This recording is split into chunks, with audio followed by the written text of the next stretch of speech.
This time around, it looks like this Mudryk deal is going to happen because Arsenal have put a huge third bid on Shakhtar's table, and Shakhtar are really looking at it, and discussions are really going on and asking themselves, what can we do? Because we've rejected the first two, the third one is in, it's huge, and can we let it down? Arsenal have gone ahead to put a tempting bid onto the table of Shakhtar, and Fabrizio Romano has gone ahead and really revealed to us how huge this bid is in here onto the Rokani Media Football. Welcome to this channel. Good afternoon, good evening. How are you guys? And where you watching us from? Arsenal on Sunday are really playing Tottenham Hotspur, and later today I'm going to come up with a match reaction. I think tomorrow that's when I'm going to come up with the combined 11 of Arsenal and Tottenham Hotspur. It's really going to be so much provocative because I'm going to be having my own reasons, and I think you guys will come in through and really join me into that moment. So the other story you're talking about concerns a player called Milinkovic-Savic, linked to Arsenal to get him on loan and then pay that money in the summer. And lastly, Martin Odegaard, a player who has won the Premier League player for the month of November and December, has gone ahead and really spoken out on what he thinks about a deal of a player. On what he thinks about him winning that award. So smash the like button, comment and share. And guys, we are left with only 20 subscribers to hit 10,000 subscribers. So guys, 20 people to hit 10,000 subscribers. And I think do the needful, go into the lower right bottom corner, smash the black button that has the word subscribe. After smashing it, hit the notification bell that will enable you get notified every time I upload a video onto our channel. Now let's get into this. Yesterday night I came out and did the story that a bid coming in from Arsenal was really sent to Shakhtar Donetsk, and obviously the bid was confirmed by Shakhtar and Fabrizio Romano. Even Mykhaylo Mudryk was so much moved on by this bid. Now Fabrizio has confirmed to us the size of the bid that Arsenal really submitted in there for you. In the night, he told us that it's around 70 million euros plus add-ons, but he never rectified on the add-ons. But this time around, guys, this is really a huge bid.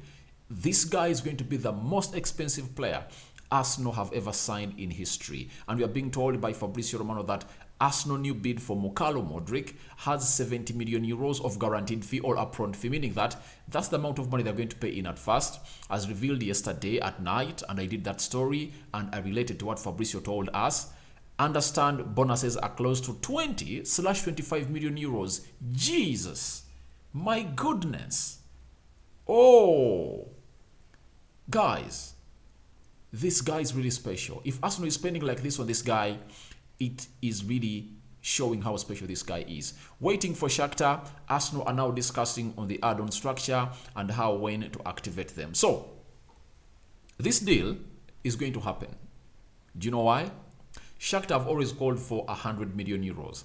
Arsenal have made a bid of 70 million euros. That is like 62 million pounds guaranteed fees. That amount of money is what Arsenal is going to hold and really deposit onto the account of Shakhtar Donetsk in the immediate time, provided a deal is agreed between them and Shakhtar. Then add-ons of 20 to 25 million euros, meaning that add-ons are really going to put this deal to close to 100 million euros, the fee that Shakhtar has always requested for. And I think this time around, no saying no to this, because Arsenal have gone ahead to stretch themselves out of their reach and they've put in money to really get this guy. Now, this shows you how special Mudryk is, because if Arsenal are spending huge on this player, it really confirms to us that this guy is really special. He's special and out of this world. How is he special? Because if you look at the amount of money Arsenal is spending on this one player, that is 100 million euros, they can get in close to 3 signings that can really turn around their season. For example, they would have gotten João Felix. You saw him play against Chelsea yesterday. He really played very well. The deal would have got close to 20, could have costed them close to 20 million euros. You understand?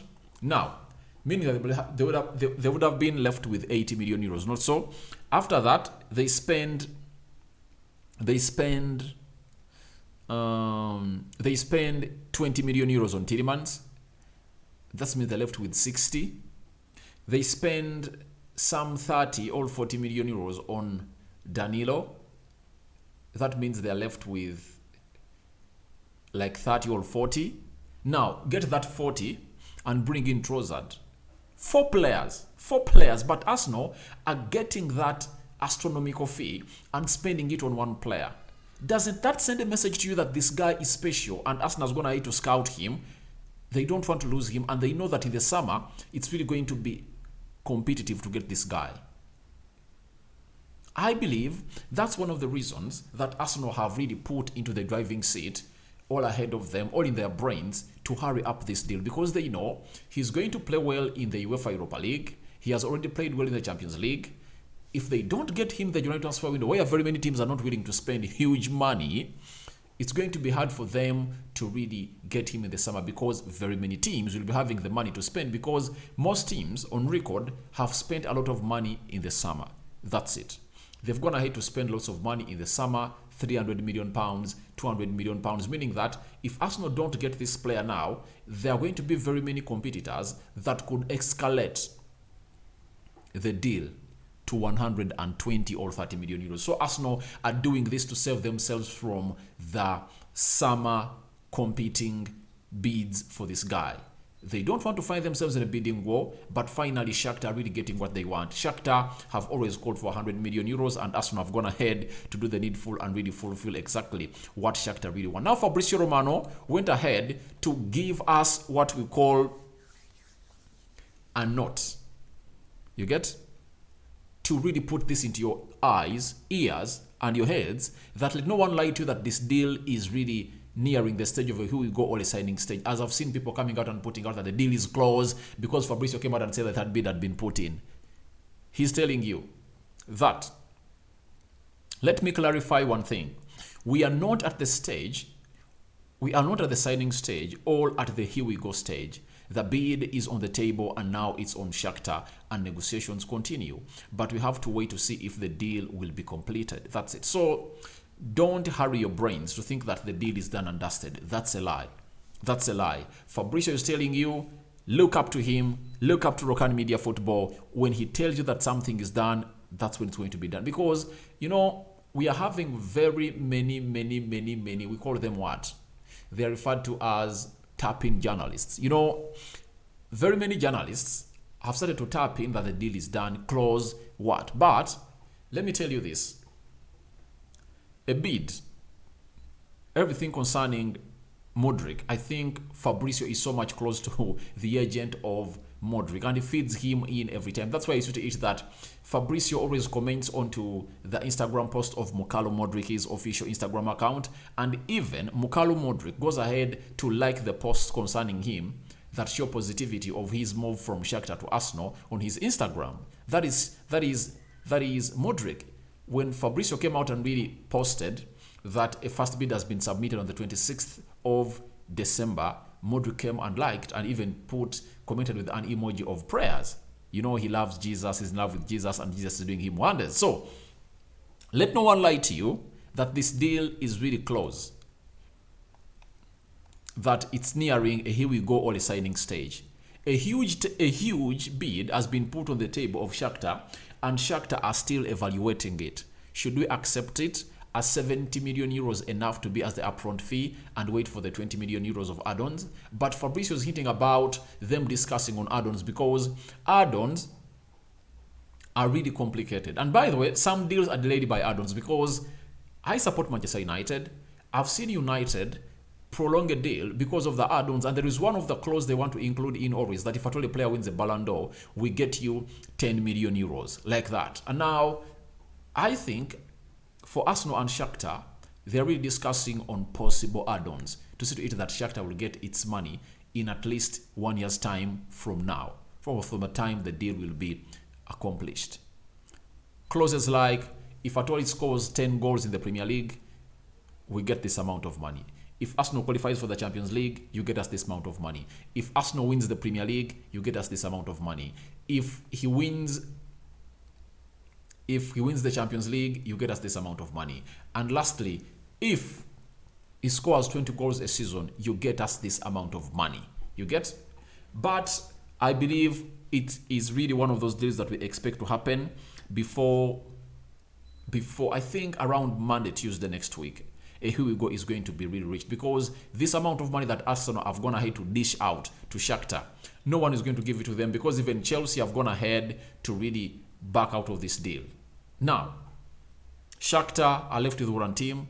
Arsenal have put in a bid that it's really undeniable according to me, but we are waiting to see how Fabrizio is going to go ahead and really pan out onto this deal of Shakhtar and a team known as Arsenal. But progress is really going on well, but let's wait and see how everything is really going in through. Now, we've always been told about this deal of a man known as Milinkovic-Savic, 27 years of age. He plays for a team called Lazio. He has always been linked to the Premier League since 2016.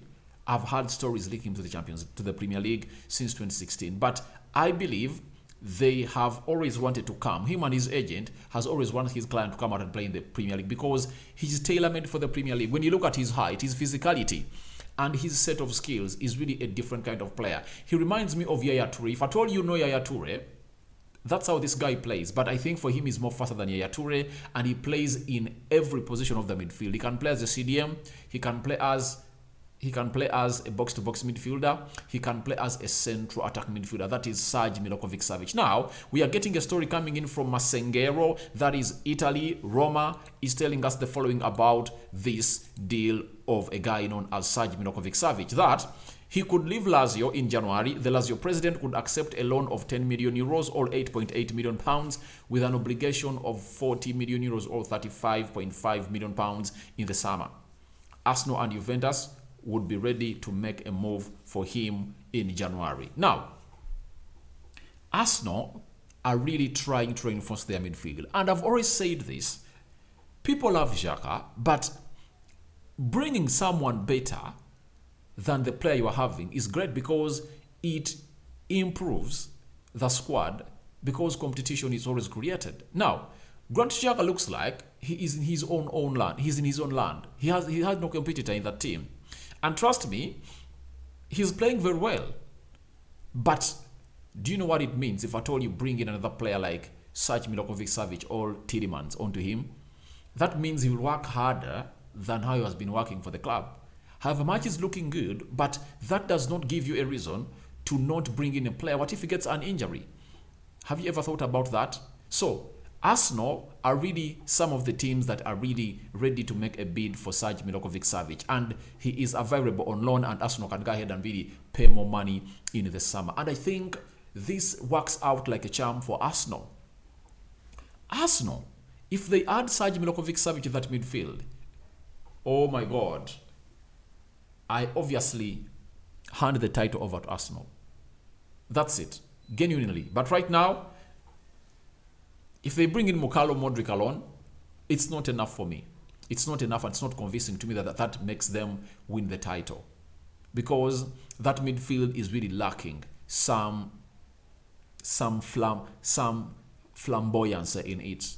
It lacks some flair. It lacks some skill sets that Tielemans and Milinkovic-Savic really have. Because when you look at Milinkovic-Savic, last season he scored close to 30 goals. And is coming from the midfield options, from the midfield area. Secondly, he's tall enough, meaning that he's giving you the aerial presence, and Arsenal scoring goals with their headers, because Arsenal rarely score goals with their headers. You get? I think the only goals Arsenal have scored with their headers is that of Gabriel Jesus. Gabriel Jesus against Leicester City. Jesus again against Brentford. Did Saliba score with his header? Which goal? I think there are not very many goals that we've seen Arsenal score with heads, meaning that the aerial presence of Arsenal is really lacking, meaning that this guy comes in through, he improves your midfield, he's creative, he has goals with him, and he brings you what we call the physical presence in that midfield of Arsenal. And his skill set, if I told you watch this guy play, he's really a beauty to watch. You would love to watch him play the game of football throughout the day. That is Milinkovic-Savic, but Arsenal, I think they are weighing in on him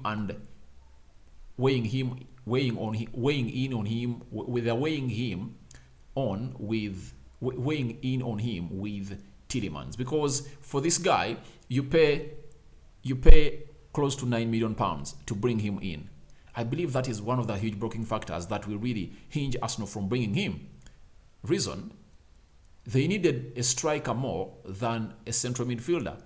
João Felix costed close to £9 million loan fee to bring him in. If at all Arsenal wanted to get in that player known as João Felix, they would have gone ahead to pay that amount of money, but they said we're not paying that loan fee. If at all you want us to get that player, you should decrease on the amount of money you want as a loan fee. And if at all they failed to pay that amount of money for a player they wanted to come up and lead the line because Gabriel Jesus is really injured, and we all know the skill set of the player known as João Felix, that means they can't pay £9 million as a loan fee for this guy, unless otherwise they really take a cut. And that option to buy maybe can hinge everything, because the player doesn't look like to be in the age profile of Mikel Arteta, because Mikel Arteta would like to sign players between 19 years and 25, 26 years of age. But Milinkovic-Savic looks like he's going to hint 28 years of age, meaning that Arsenal might not be willing to really get him in. But I believe they have been watching over him, reason being we have seen this everywhere in the news. So I believe this deal might come to happening as soon as possible, for the reason that Arsenal has always been linked for this player. So that is a story coming in from Italy as far as Serge Milinkovic-Savic is concerned. And let's go to the Arsenal captain winning the accolade for the Premier League Player of the month of November and December. In his own words, he has said the following: "It feels great.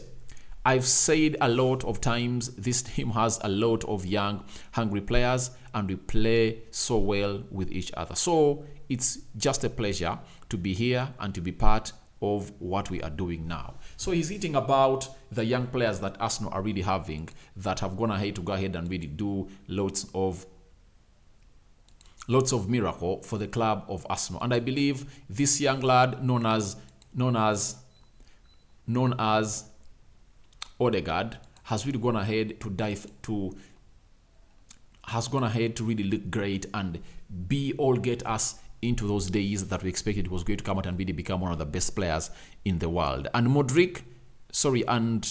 he's confirming to us how good the team is and how expectant they are to win. Them being young is really something that he's hitting about, and being hungry to win is another aspect that you cannot really overlook into his statement. But he's happy to win this one. Very first award, Premier League award for the month of November and December. He has gone ahead to win it, and I believe him clinching it is going to add a lot to the side of Arsenal. So guys, thank you very much for watching in through. What are your thoughts about the huge Mudryk bid on Shakhtar's table put in by Arsenal? 70 million euros guaranteed fees and 20 to 25 million euros of add-ons, close to 100 million euros, the amount of money that Shakhtar are really calling for. Then, what do you think about Serge Milinkovic-Savic? Is he going to become an Arsenal player? And lastly, what do you think about Odegaard? Talking about Arsenal having young players and them being hungry. Rokani David is my name. I sign out for now. Don't forget to subscribe to this channel, because we are left with just 10 subscribers. Is it 10? I think we are left with 20 subscribers to hit 10,000 subscribers, and allow us to hit this milestone today such that we enter the 10K subscriber mark. Guys, enjoy your day, and may the Lord bless you abundantly. I sign out. Bye-bye. Rokani David remains my name. Rokani Media Football remains the YouTube channel. I'm out.